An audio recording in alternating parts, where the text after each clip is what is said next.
আসসালামু আলাইকুম।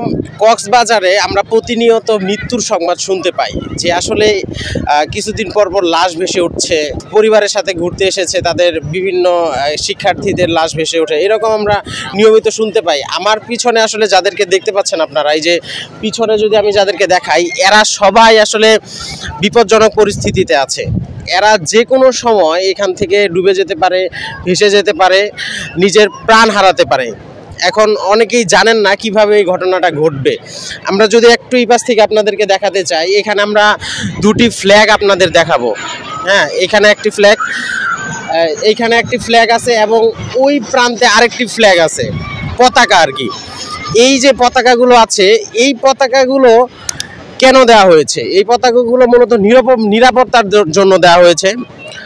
এই পতাকা যে মাঝখানে যতটুকু জায়গা আছে, এই পতাকাগুলোর মাঝখানের জায়গাটুকুই আপনি নিরাপদে গোসল করতে পারবেন। ধরেন এই যে পতাকা, এটা সোজা, ওই পতাকার ওই সোজা, আপনি নিরাপদে গোসল করতে পারবেন। এখানে যদি আপনি গোসল করেন তাহলে আপনার কোনো সমস্যা হবে না।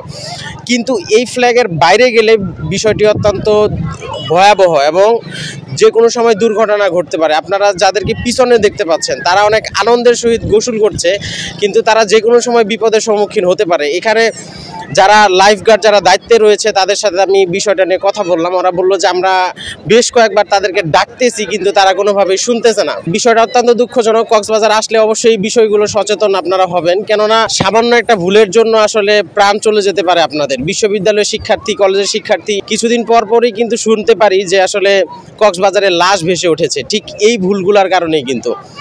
ধন্যবাদ সবাইকে।